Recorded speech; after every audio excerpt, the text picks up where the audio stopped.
കോഴിക്കോട് കൊടുവള്ളിയിൽ യുവാവിനെ തട്ടിക്കൊണ്ടുപോയ സംഭവത്തിൽ രണ്ടുപേർ കസ്റ്റഡിയിൽ. തട്ടിക്കൊണ്ടുപോകുന്നതിന് തൊട്ടുമുൻപ് ബൈക്കിലെത്തിയ രണ്ടുപേരാണ് കസ്റ്റഡിയിലായത്. ഇവർക്ക് സംഭവവുമായി ബന്ധമുണ്ടെന്ന് കുടുംബം പരാതിപ്പെട്ടിരുന്നു. കൊടുവള്ളി സ്വദേശിയായ അനൂസ് റോഷനെ വീട്ടിലെത്തി തട്ടിക്കൊണ്ടുപോയ സംഭവത്തിലാണ് പ്രതികളെന്ന് സംശയിക്കുന്ന രണ്ടുപേരെ കൊടുവള്ളി പോലീസ് കസ്റ്റഡിയിൽ എടുത്തത്.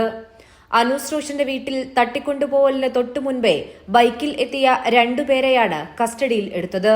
ഇവർ നൽകിയ വിവരത്തിന്റെ അടിസ്ഥാനത്തിലാണ് തന്റെ മകനെ തട്ടിക്കൊണ്ടുപോയത് എന്നായിരുന്നു അനൂസ് റോഷന്റെ കുടുംബം നൽകിയ പരാതി.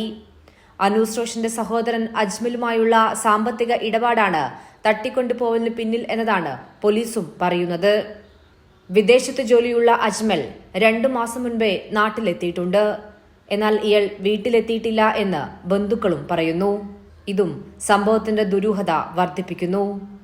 ഇതിനു മുൻപേയും ഇവരുടെ വീട്ടിൽ ഭീഷണിയുമായി ഒരു സംഘം എത്തിയിരുന്നു എന്ന് ബന്ധുക്കൾ പരാതിപ്പെടുന്നു. പ്രതികൾ ദിവസങ്ങൾക്ക് മുൻപേ പ്രദേശത്തെ ഒരു കടയിൽ കയറുന്നതിന്റെ CCTV ദൃശ്യം പോലീസിന് ലഭിച്ചിട്ടുണ്ട്. ഇതേ കാറിൽ തന്നെയാണ് അനൂസിനെയും തട്ടിക്കൊണ്ടുപോയത്. പ്രതികൾ സഞ്ചരിച്ച വെള്ള സ്വിഫ്റ്റ് കാർ കേന്ദ്രീകരിച്ചാണ് അന്വേഷണം പുരോഗമിക്കുന്നത്. കൈരളി ന്യൂസ്, കോഴിക്കോട്.